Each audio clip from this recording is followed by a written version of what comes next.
Okey, Assalamualaikum warahmatullahi taala wabarakatuh. Salam sejahtera semua sekali. Alhamdulillah, alhamdulillah. Bersyukur kita Allah Taala dapat jumpa lagi pada malam ni. Untuk satu orang kata slot yang paling best. Okey. Yang saya banyak ditanya tentang perkara ni, especially bila RUU yang baru telah keluar, yang semua sekali kena maklum, bahawa OSHA 2022 pindaan telah keluar. Dan ada yang tanya dengan saya, Encik Fakrul, bagaimana status pekerjaan OSH dekat Malaysia ni? Ada banyak peluang ke? Atau bagaimana keadaan dia? Betul? Dan bagaimana keadaan market yang akan datang? Okay, so insyaAllah pada malam ni saya akan berkongsi sedikit tentang feedback yang saya ada, sedikit maklumat yang saya ada, supaya kita dapat bersedia untuk menghadapi akan datang yang lebih mencabar sebenarnya. Okay. So saya Fakrul Anwar, Mentor OSHA Mesanda, insyaAllah. Pada malam ni saya akan berkongsi dengan satu tajuk yang best, satu tajuk yang orang kata yang hangat juga, yang orang kadang-kadang nak tahu what is the status now. Kita dah nampak ada pindaan tentang OSHA 22, adakah peluang-peluang baru. Ada yang orang kata, oh Encik Fakrul, sekarang safety officer pun boleh kena denda, betul? Okay. A lot of things come into the picture that maybe make me want to share with you. Apa peluang-peluang sebenarnya akan datang. Dan apakah persediaan kita sebenarnya sebagai safety practitioner. Itu yang kita nak berkongsi pada malam ni. Dan insyaAllah kita dapat orang kata berkongsi sedikit pengalaman dan juga sedikit ilmu untuk bagaimana anda menyediakan profession anda sebagai safety practitioner. Okey, boleh? Dan siapa-siapa yang ada dekat Facebook boleh share bersama kita pada malam ni, insyaAllah. So kita ada Izu, apa khabar Izu? Sihat? Alhamdulillah, kita ada Izu. Hai. So kita ada Amirul juga. Bagus, orang-orang muda safety ni. Sahabat-sahabat kita dekat MSOSH ni. Okey, bagus. So kita ada juga Tiaga, apa khabar Tiaga? Sihat? Kita ada juga Zubaidi, apa khabar Zubaidi? Alhamdulillah, alhamdulillah. Okay, so insyaAllah pada malam ni kita akan berkongsi apa peluang-peluang dan apakah persediaan kita untuk melihat kejaya OSH pada masa akan datang. Best ni, kerana apa? Ia adalah satu topik yang orang sering tanya pada saya, Encik Fakrul, apa keadaan market akan datang dalam kerja OSH ni? Adakah banyak peluang lagi? Kalau kita tengok sekarang ni dalam keadaan pandemik, memang orang kata setengah-setengahnya juga mengeluh. Kata Encik Fakrul, safety department kami dikurangkan daripada 5 orang tinggal 2 orang. Oh Encik Fakrul, kami seorang kena jaga multiple site kerana pengurangan tenaga kerja dan sebagainya. Dan ada yang juga yang bagi feedback pada saya yang dah tukar kerjaya dari bidang OSH kepada orang kata bidang lain, bidang catering ada, bidang pemakanan pun ada, betul, yang katanya lebih menjamin. Ada juga orang kata training center yang semakin mengecil dan start to orang kata let go of the training center dan sebagainya. Dan ada yang orang skeptikal juga bagaimana dengan masa depan kerjaya OSH dalam keadaan pandemik ni dan keadaan yang sekarang yang lebih mencabar. Okay. Tapi pada malam ni saya tak touch regarding on salary dulu. Saya akan touch lagi on peluang and potential. Dan bagaimana kita nak menyediakan perkara tersebut. Okay, boleh? Okay, siapa yang nak share, boleh kata nak share dekat situ. InsyaAllah kita akan berkongsi pada malam ni on that particular part. So first of all, saya nak berkongsi juga apa orang kata perkara-perkara berkaitan dengan job yang ada contohnya. Maybe saya nak share dengan anda, boleh? Okay. Pertama sekali, kalau kita talk regarding on peluang. Kalau tengok ada juga iklan, masih ada lagi iklan health and safety environmental manager. Ada tak? Ada. Siapa kata tak ada, tuan-tuan? Ada. Dan in here juga kalau kita lihat masih ada peluang-peluang position yang kanan yang memerlukan safety and health and environmental people to be there in the organisation. Okay. Yang keduanya, kalau kita tengok ada juga yang untuk executive level. Tetapi dekat sini lebih spesifik. Kerana apa? Ia melihat kepada executive level tetapi yang ada HSE management system dan juga boleh membantu organisasi untuk improvement. Okay? Dan ada juga orang kata kerja-kerja yang menginginkan sesuatu tugasan yang lebih advance dan mencabar. Okay, so we have to be ready on all this particular market yang makin orang kata volatile, market yang sentiasa more demanding, betul? Dan market yang sentiasa demand for higher expectation. Apa dia? Higher expectation. Kita kena faham benda tu. So therefore, kalau kita lihat tuan-tuan, peluang-peluang dalam safety ni, sebenarnya peluang dalam safety ni banyak dan masih ada. Boleh katakan banyak juga dan masih ada. Tetapi, take note benda ni. Tetapi, apa rahsia dia? Betul? Tetapi yang paling penting, kita sebagai safety practitioner kena bersedia untuk menambah nilai. Menambah nilai dengan menguatkan diri kita dengan beberapa perkara untuk kita bersedia untuk grab opportunity yang ada. Kenapa? Kalau kita tak bersedia untuk menyediakan diri kita pada value yang sepatutnya, at the end of the day, bila opportunity datang, kita tak bersedia dan kita tak dapat grab that opportunity. So that's why, in here boleh saya katakan, peluang yang ada tu masih banyak dan moderate. Memang ada pun. Tetapi yang paling penting, apakah persediaan diri kita untuk mendapatkan peluang tersebut? Itu yang lebih penting. So that's why, kenapa dalam session mentor-mentee saya, dalam session orang kata training saya juga bagi tips. Beberapa tips bagaimana untuk hook dalam waktu orang kata interview contohnya. Saya juga bagi tips bagaimana untuk sell yourself kepada mereka-mereka yang senior, mereka-mereka yang ada dalam industri, mereka-mereka yang lagi menjadi chieftain dalam industri, on that part. Saya boleh berkongsi dengan anda bagaimana kita menyediakan pemikiran kita, menjadikan credibility kita untuk satu level yang berbeza untuk peluang-peluang tersebut.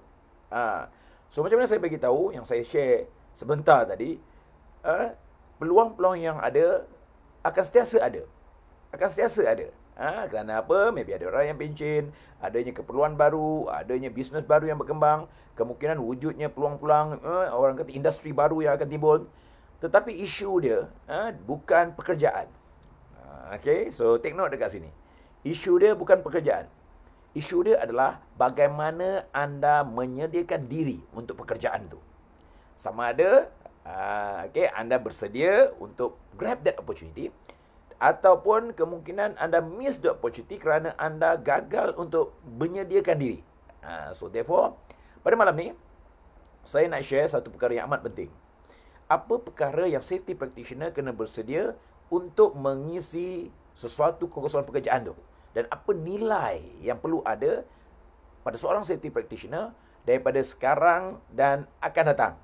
So we have to understand that requirement. So therefore you be able to sell yourself, position yourself, and at the end also be able to orang kata grab the opportunity of that particular job. That's why macam saya beritahu, peluang-peluang kerja ada, tetapi ia lebih spesifik. Peluang-peluang kerja tu ada, tetapi dia memerlukan credibility yang berbeza. Peluang-peluang kerja masih ada, tapi dia memerlukan approach dan quality dan value yang berbeza pada orang safety. Kalau OSHA 1994 dulu, maksimum majikan boleh kena dalam 50,000, betul? Tetapi bila RUU pindaan 2022 dikeluarkan, compound yang boleh dikenakan dinaikkan sehingga 500,000. Ia sebenarnya memberi pressure kepada majikan, tetapi memberi peluang kepada SHO dan safety practitioner untuk get orang kata opportunity on that particular situation. Tetapi, kat sini ada tetapi dia. Okay, siapa nak tahu tetapi tu? Okay, say I. Okay, Alhamdulillah. So, siapa yang ada kat sini? Oh, Suling, apa khabar Suling? So, kita ada Riana, apa khabar Riana? Zubaidi, apa khabar ni? Okay, sekarang ni, requirement untuk safety coordinator perlu diisi kan? Ya. Okay, so, safety coordinator pun ada juga. Bagus, betul Zubaidi, kan? So kita ada Nur Azhar, apa khabar Nur Azhar? Airol, apa khabar Airol? Dan jangan lupa, siapa yang ada kat sini tolong share kepada grup-grup anda, share kepada rakan-rakan safety kita lain untuk kita menyediakan diri untuk profession kita dan juga peluang pekerjaan OSH. Dari segi peluang macam saya beritahu, ada kerana dua perkara. Okay? Pertama sekali, dengan kenaikan RUU 2022, kompon naik daripada 50 kepada 500,000, akan adanya demand daripada majikan yang perlu safety officer ataupun safety practitioner, ataupun sekarang kita dah ada safety coordinator. Dan dijangkakan negara memerlukan hampir 200,000 safety coordinator. Faham tak? On that part. So dengan adanya RUU pindaan ni akan ada lebih banyak peluang sebenarnya. Tetapi macam saya nak bagi tahu tadi, tetapi peluang itu akan terbuka kepada mereka yang bersedia dan mereka yang ada value. Apa dah? Yang value yang sepatutnya. So that's why penting untuk safety practitioner sekarang untuk menyediakan value tu. Bukan saja menunggu ada peluang pergi, ada peluang pergi apply, tapi dah try 2-3 kali sedangkan benda tu tak dapat dan lepas tu komplain, oh peluang kerja tak ada. It's not only about that. It's about how you put and improve the value of yourself. Faham tak? So therefore, pada malam ni saya nak share 5 perkara yang anda perlu ada dalam diri anda untuk anda menaikkan value supaya peluang mendapatkan kerja tu lebih tinggi. Peluang untuk hit, orang kata probability mendapatkan pekerjaan tu lebih baik. Dan apa value sebenarnya yang majikan lihat bila ada satu-satu kekosongan. Betul? Itu yang kita nak tahu. On that part. So that's why malam ni saya akan share what is the value needs untuk kita dapatkan peluang tu. Peluang ada, peluang juga amat spesifik, peluang juga amat demanding, kerana safety practitioner mesti boleh menasihati majikan supaya mereka tidak kena compound 500,000. Betul? On that part. So that's area yang kita kena perkuatkan. So there is 5 element yang tuan-tuan kena kuatkan kalau anda safety practitioner. 5 elemen yang anda kena, orang kata, position untuk dapat value yang lebih baik di mata majikan dan juga seterusnya menaikkan value diri anda. Okay, boleh? Good. So, yang pertama tuan-tuan, sebagai safety practitioner, if kita ada peluang pekerjaan dan kita nak grab that opportunity, bagaimana kita nak ada value yang bagus? Pertama, kita kena ada ilmu berkaitan dengan legal dan other requirement. Itu penting. Kita kena update ilmu kita tentang legal. Kita kena update ilmu kita tentang apa undang-undang terkini. So, kita kena update juga apa compliance yang diperlukan oleh organisasi mengikut industri. Faham tak? Dan indirectly, kita dapat menasihkan dari segi requirement yang diperlukan untuk memenuhi keperluan safety sama ada secara undang-undang ataupun contractual requirement. Itu penting. Okay. Dan juga ada kat sini juga, setiap industri akan ada sektor masing-masing. Kita ada sektor pembinaan, kita ada sektor perkilangan, kita ada sektor orang kata tenaga, kita ada sektor servis contohnya, betul? Kita ada sektor perhotelan, a lot of sectors yang slowly akan need safety practitioner when the economy slowly recover. So therefore, safety practitioner kena bersedia melengkapkan diri anda. Bukan saja menunggu, apply sana, apply sini, mohon sana, mohon sini, sedangkan value pada diri anda belum bersedia untuk meletakkan pada tempat tersebut.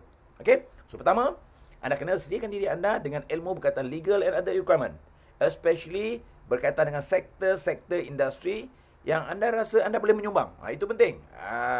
Sektor ni pun satu juga. So, kalau saya boleh bagi tips, tak semestinya anda telah bekerja dekat bidang situ. Tak semestinya anda ada pengalaman dalam sektor tersebut. Kita kena faham benda tu. Tetapi kalau anda ada sedikit pengalaman, ada networking, betul? Ada senior-senior yang anda boleh belajar, ada mentor, mentee punya program yang anda boleh belajar, that can give you some ideas on the sector and what the sectors need. Faham tak? On that part. Yang pertama. Okay. Yang kedua. Apa dia yang kedua? Okay, siapa nak yang kedua beritahu? Saya nak. Okay, dan siapa yang ada dekat sini, tolong take notes. Kita ada Zubaidi, kita ada yang lain-lain. Tulis kat bawah ni apa yang saya share, nombor 1 tadi. Dan saya akan share 5 perkara. So 5 ni take note, kongsikan pada kawan-kawan kita. Bersedia untuk ini dan anda bersedia untuk grab sebarang peluang yang datang. Okay, boleh? On that part. Okay, good. So kita ada Nur Azhar, apa khabar Nur Azhar? Ya. Okay, bagus. So kita ada Encik Taufik. Apa khabar Encik Taufik? Encik Nizam, apa khabar? Hai. So Elizabeth. Aib sebut yang nama dia. Okay, bagus. So Ain sebut dia. Okay, so kita ada Elizabeth juga. Elizabeth. Kita ada juga Wan Sufian, Riana. Okay, good. On that things. Okay, bagus Zubaidi. On that part. So pertama sekali, kita kena ada ilmu berkaitan legal, dan juga contractual requirement dan juga sektor. Faham tak? Itu penting.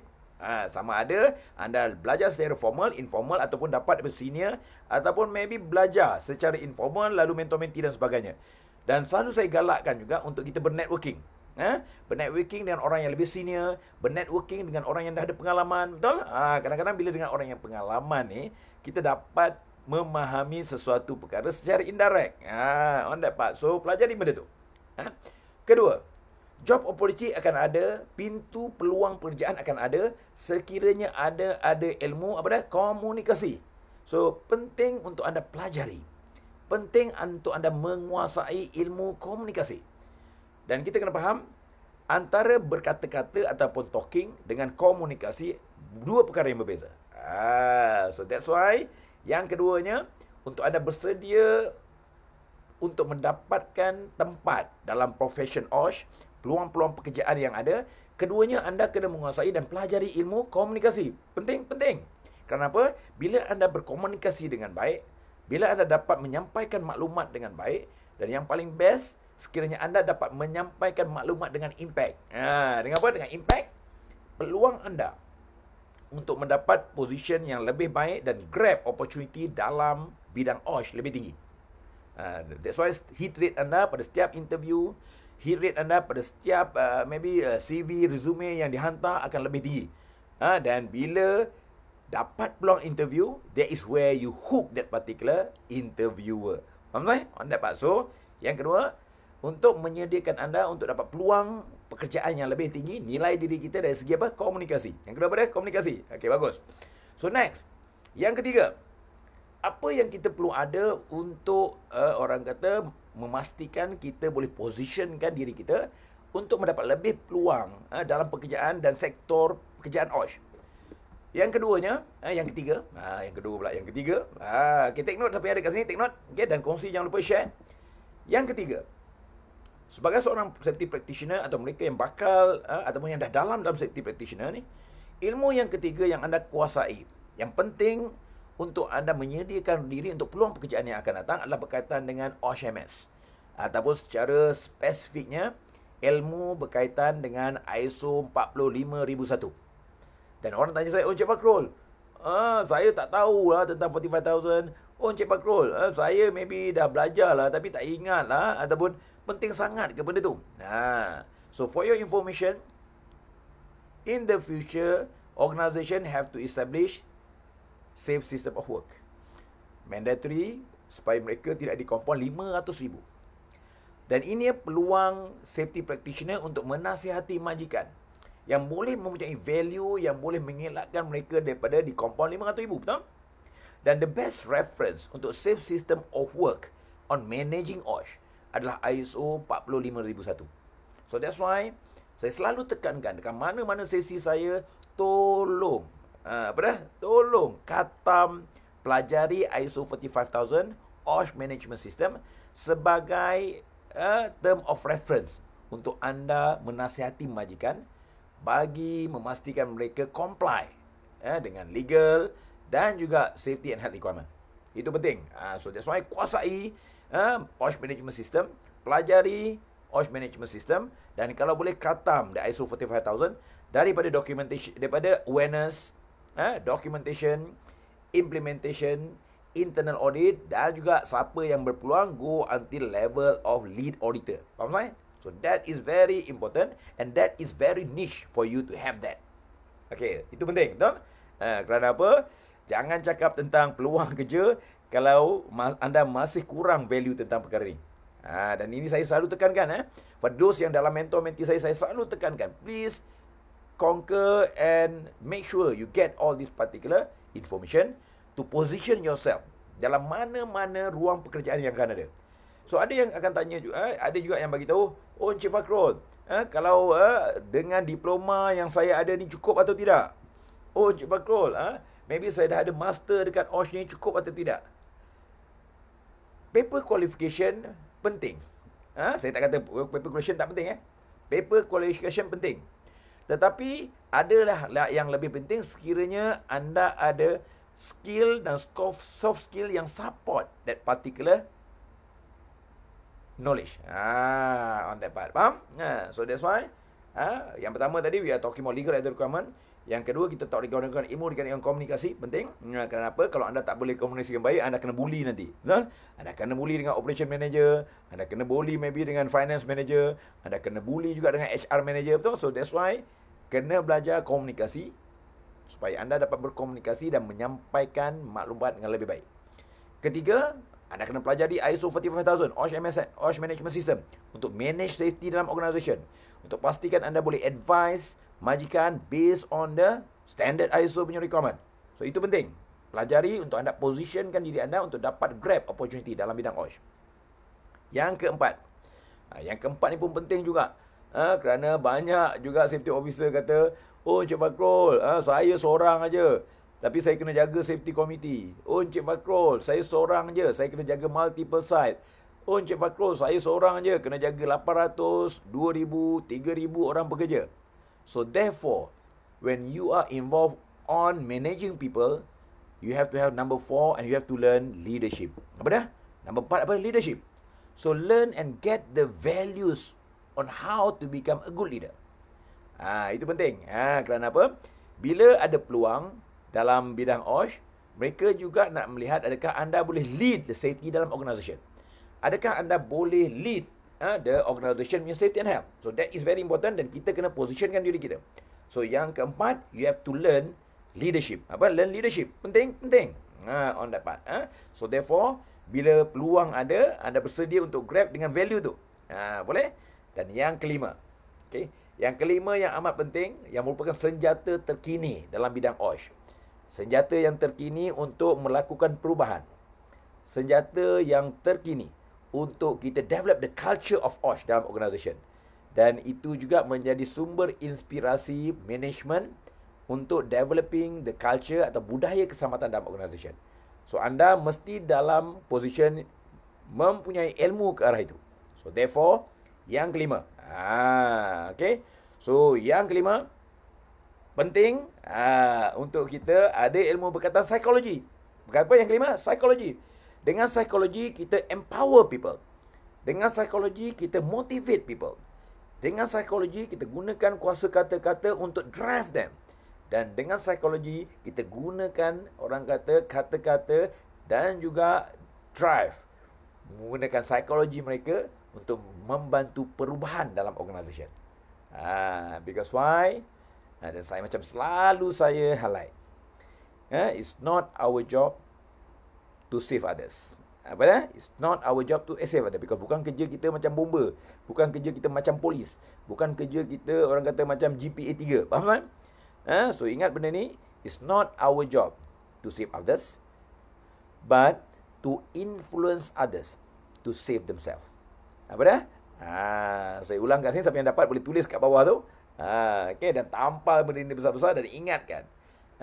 As a safety practitioner, as a safety department, as those who involved in safety, it's not our job to save others, but to influence others to save themselves.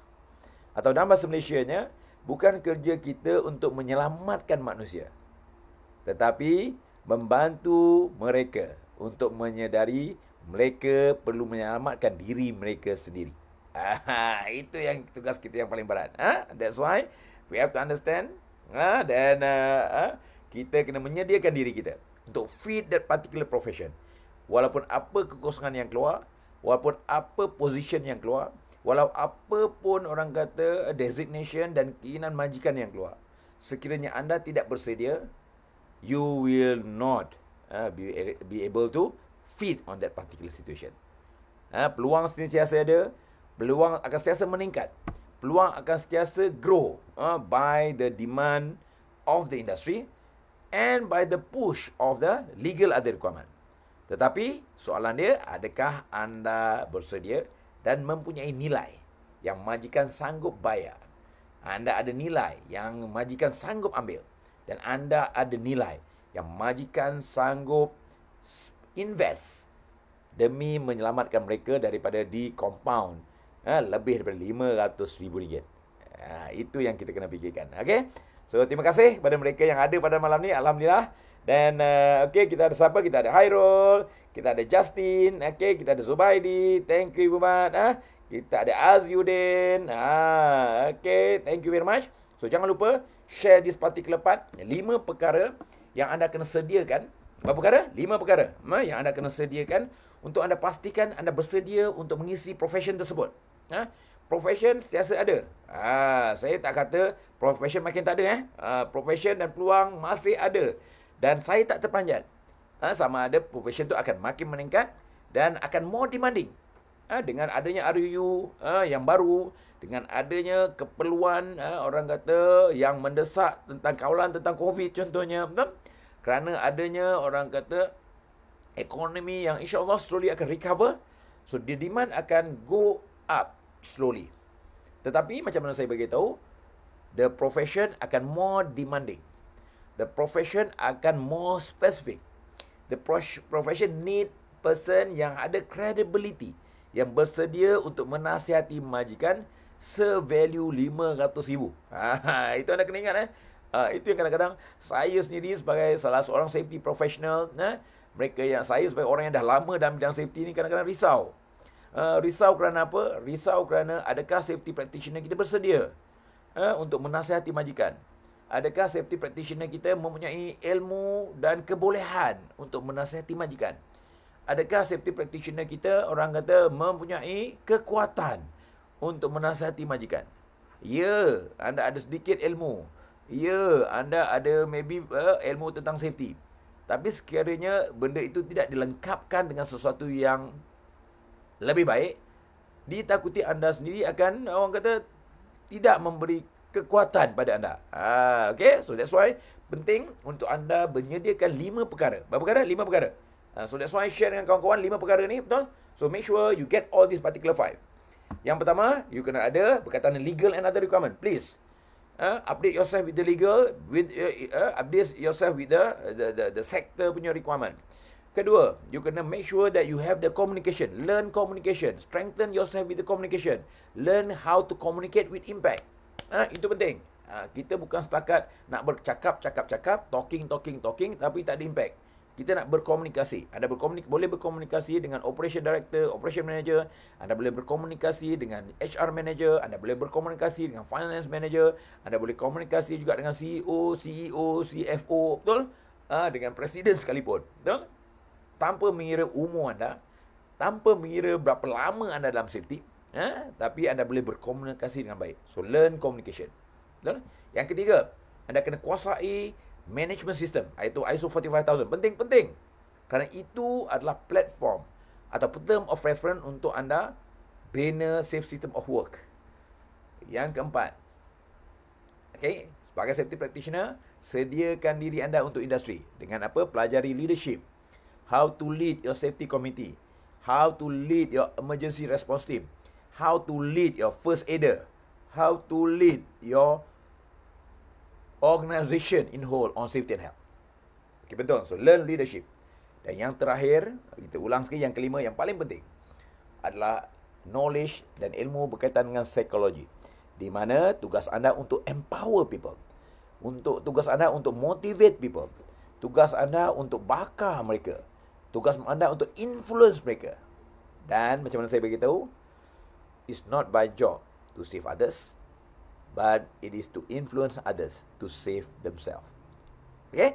Dan insyaAllah kita temui lagi pada minggu depan. Kita akan cover satu topik yang lagi best pada minggu depan insyaAllah.